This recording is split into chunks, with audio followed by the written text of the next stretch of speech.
God will give you truth when you ask for it.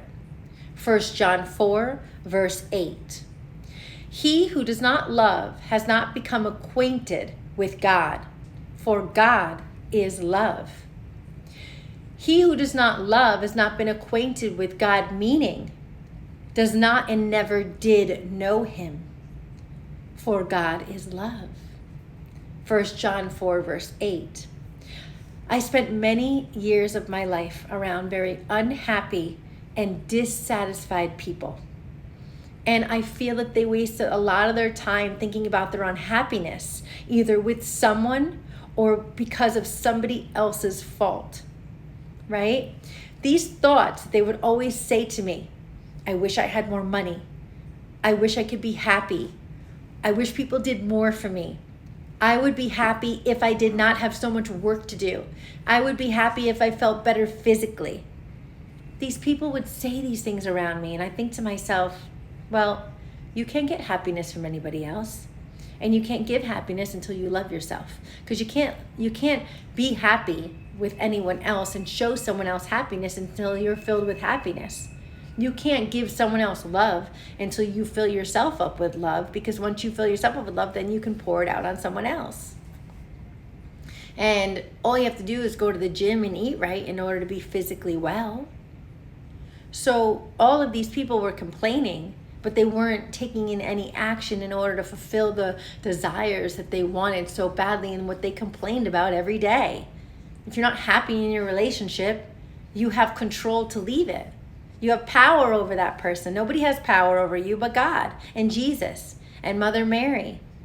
If and when she's told to do something, to not only put you through some kind of struggle, but only to help you, because that's a mother's love, right?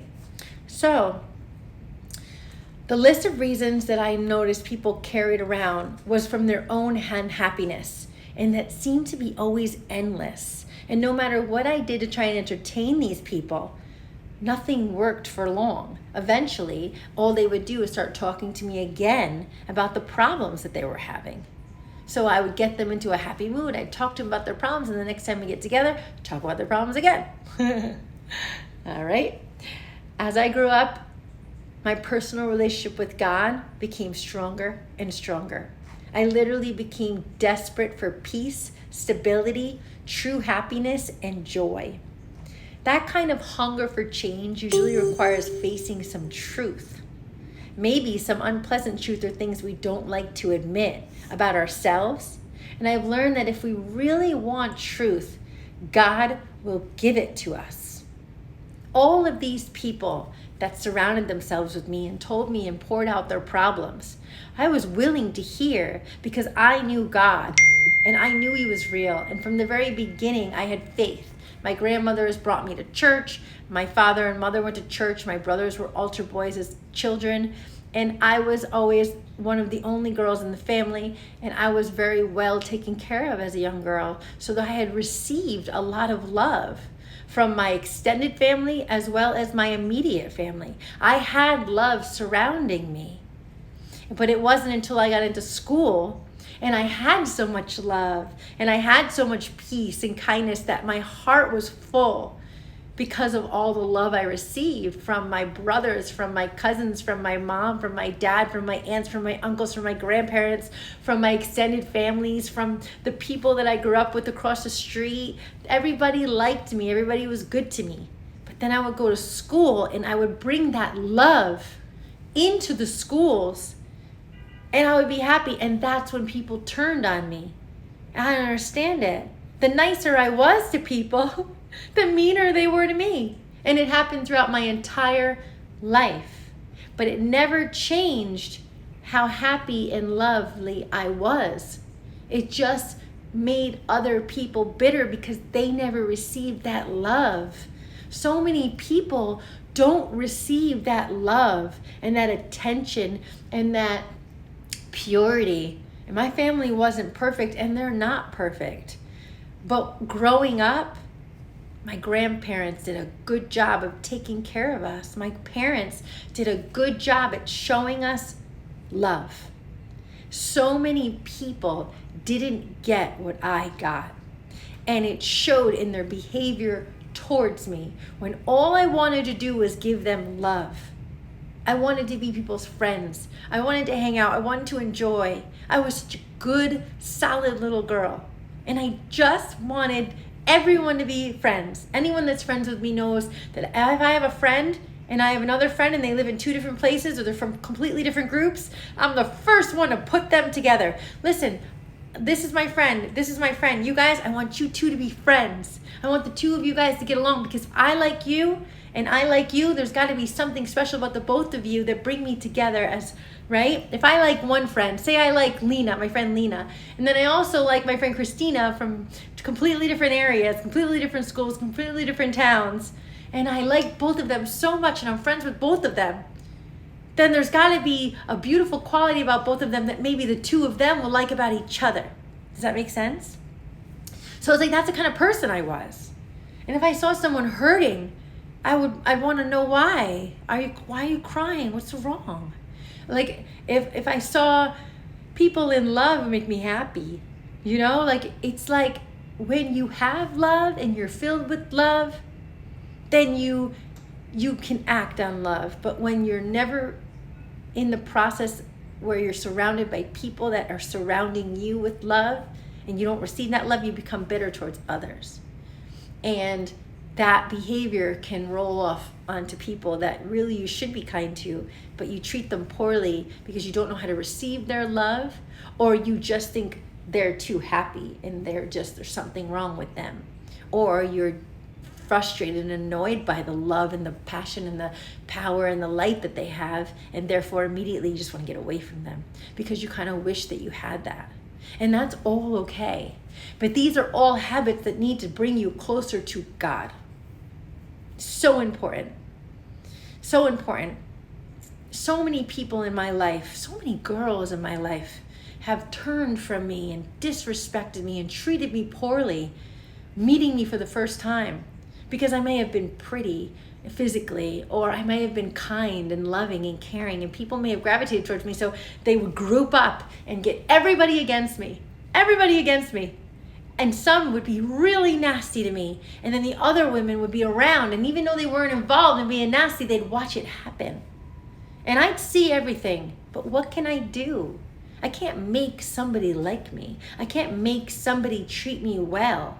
But if they had just given me a chance, like they gave everybody else a chance in their little group, I would have been a great asset to them and probably still their friend today, when most of those people that were such good friends of theirs are no longer their friends.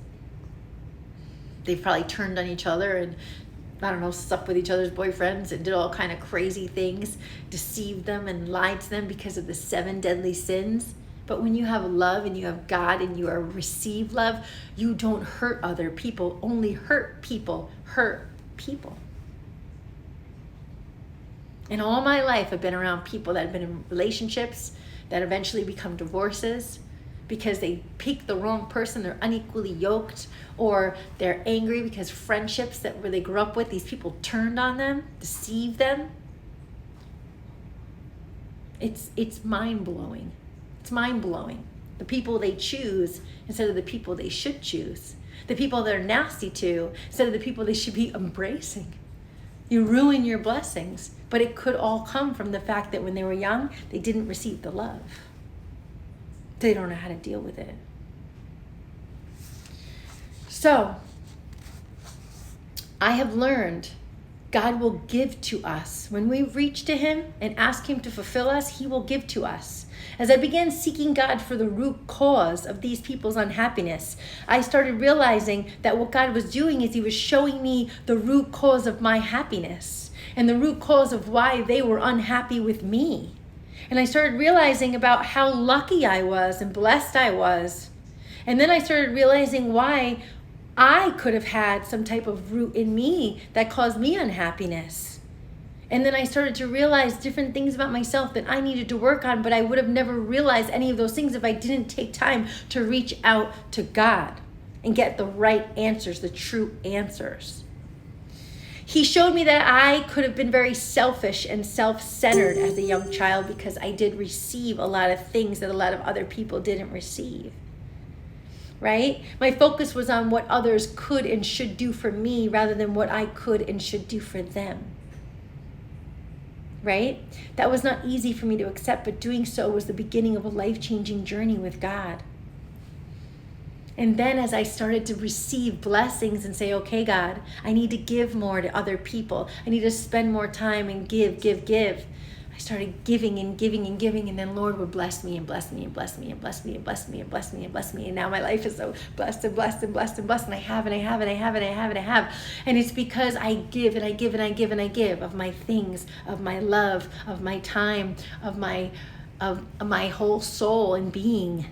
I give every day to others. It's not about me. I am selfless. I give everything to my family if they just were around a lot more, right? My brother is all the way in one area. My other brother is all the way in another area. But when I'm with my parents, I pour everything out. When I'm with my brother, I pour everything out. When I'm with people that I care about, I pour everything I got out. And what happens when I pour everything out? God replenishes me. God helped me to begin to see myself as a person who could give and to help. I had to change my thinking from what about these people is so wrong to how can I help these people? What can I do for you? How can I help you heal? I would like to say this was an easy change to make, but the truth is it was very difficult and took a lot longer than I would like to admit to understand why these people were so mean to me all the time. Why are you so mean to me? Why do you disrespect me? Why do you push me away? I want to be your friend. I want to love you. I want to just sit and talk to you. Let me reach you. Let me talk to you. Open up to me about your problems, I would say to these people. Trust in me. I know these people you couldn't trust, but you can trust me. I want to help you. Let's get to the bottom of the problem because I'm love. And therefore, I'm so filled with love that I want to give you love. And I want to sit down and love you during the process of you healing yourself so you can feel that love, so you can receive that love, so you can fill up. You can take all the love that's inside me, fill yourself up with the love in me, and then I will get it replenished from the Lord because I sat and took the time to give you everything that I had. I poured myself out to you in a healthy way. Everything God does is for our good. All of his commands are intended to help us have the best lives we can possibly have. He commands us to love and to be kind to others, which means taking the focus off of ourselves, silencing the voice that asks, "What about me?" and learning to follow Jesus' example of being kind, generous, and loving towards others. Trust in him. Ask God to show you the root cause of any unhappiness in your life. Ask God to show you the root cause of any unhappiness in somebody else's life. Can you look up maybe all the people in your life? Sit down, write down on a piece of paper all the most important people in your life that you love more than anything, that you would wash their feet. The Holy Spirit's telling me. The people in your life that you would wash their feet. Put them down on a piece of paper, make a web, and then really think about each individual person. And think about the ways that they're suffering, the sorrow in their heart, and then pray to God to reveal the issues in that person to you, if he will do so. And then try and heal them from the inside out. If you're going to wash the outside of their feet, how about washing them from inside? How about working on their core, their soul, so that they can be happy and at peace, so they can heal from their sin, they can heal from their pain, from the discouragement placed on them from others. And then you can bring them a little healing, therefore there's room for love. Because everybody has the ability to be kind and to be loving. But so many people are burdened by what other people have done to them. See, when people hurt me, I didn't let them bother me. I went to God and asked him why, and he explained to me why. Trust him and be willing to face the truth about yourself, even if you don't like it. This is the first step toward a better life. By fixing myself and fixing every single thing that could possibly have been wrong about me, and healing completely, I was able to fix everybody else. And that's what I'm doing today. You too.